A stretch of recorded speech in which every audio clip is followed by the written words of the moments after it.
Hello, Night Watchers! Our life gets busy, diba? We are all busy. Busy sa school, sa trabaho nato, ug uban pang mga butang. Sometimes, we get overwhelmed with everything going on in our lives na usahay, malimot na ta magahin og oras para sa ubang mga butang nga importante pod. The question is, do we still have enough time for God? There are no excuses for not spending time with the Lord. Inig kabuntag, naapabatay oras para mag-ampo o mag-devotional?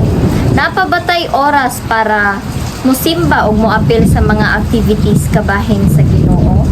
So being busy is not an excuse o hinumduman nato ang passage sa Psalms 145 verse 18 nga nag-ingon, "The Lord is near to all who call upon Him, to all who call upon Him in truth." So there are a lot of ways na pwede natong mabuhat despite sa kung unsa ta ka busy. Kay diba, if we want or we love to do a certain thing, pangitaan jud nato na og pamaagi bisan pa og unsa ka busy ang ato ang adlaw. And dapat inana po ang ato ang attitude when it comes to the Lord and for the things nga para sa iyaha. Daghan kaayo ta og oras sa pag-scroll sa atong social media, sa mga chismis og tabi with our friends, paglantaw og salida, mga laag og uban pa, pero pag-abot na sa Ginoo usahay mukalit lang ta og kabisi ang rason. So despite sa atong mga busy schedules, we can always find ways and time to spend with the Lord. Pwede ta mag-ampo while nagbiyahe, pwede ta maminaw og mga praise and worship na music, and uban pa. So kita tanan, we are given 24 hours and 7 days a week. And how do we spend our time? Naging productive ba ta or dili? Kita tanan usahay makaingon nga dili jud maigo ang isa ka adlaw agi sa kadaghang mga buluhaton. Kita mga estudyante magbilar na lang jud para magtuon o magbuhat sa mga assignments para mahuman o mapasa na pagkaugma. Sa mga naitrabaho, mag-overtime na lang jud o ang uban kay dadon ang mga trabahoon sa balay. So the best way to keep our heart and mind focused is by keeping our to-do list focused as well. So ako lang i-share ang ako ang ginabuhat sige no para ma-organize ang ako ang mga task anang adlaw. So sa ako ang phone na ako'y reminder na app ug diha na ko ipangbutang tanan akong buluhaton. And if nahuman nako gama kay ako ang i-crush out para if na napoy another na moabutan na mga task is mabuhat nako siya right away. So this trait is very effective no labi na sa mga estudyante pareha nako.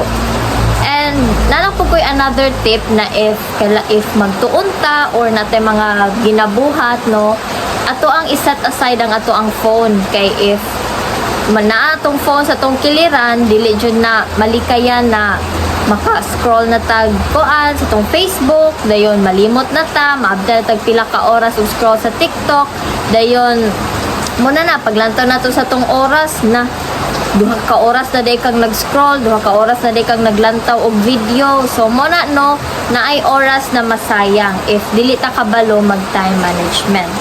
So the Lord doesn't want us to be busy and to have a hectic life. He wants us to seek Him first aron wala tay ma-miss na mga nindot na butang o opportunities sa kinabuhi. So if kita busy kaayo no sa atong kinabuhi, kung unsa man ato ang ginabuhat karong adlaw or karong orasahan no, si Lord never siyang na busy para sa atoa. He is always there kay ingon sa Matthew 6 verse 33, "But seek first the kingdom of God and His righteousness, and all these things will be added to you as well." So promise ni siya sa Ginoo no og iyaan ning tumanon if only ato apod siyang i-prioritize. Una ay haang ato ang mga buluhaton sa kinabuhi. So no, this is a reminder for us not to be too busy for the Lord.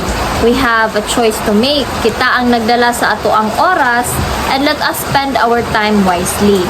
Less on the unimportant things and more on the important things. Kay lisod na jud if kita na pud ang tubagon sa Ginoo og Sorry nak, busy jud kaayo ko.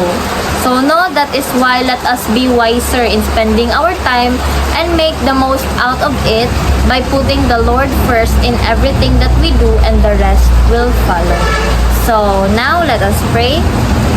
Father God in heaven, Lord, we thank you sa another reminder na imong gihatag sa amoa na dili jud mi dapat magpaka-busy, Panginoon, para nimo and para sa mga activities na para sa imuha. Lord, salamat for giving us a mind and a heart na kabalo mo manage sa among time. Lord, salamat na mabuhat namo ang amo ang mga buluhaton within one day, Panginoon. Lord, salamat for guiding us, and Lord, I pray na tagaan mi nimog mindset na unahon jud ka ay ha ang mga buluhaton namo sa kinabuhi.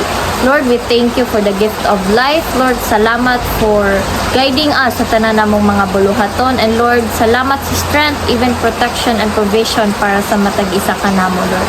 In Jesus' name we pray. Amen.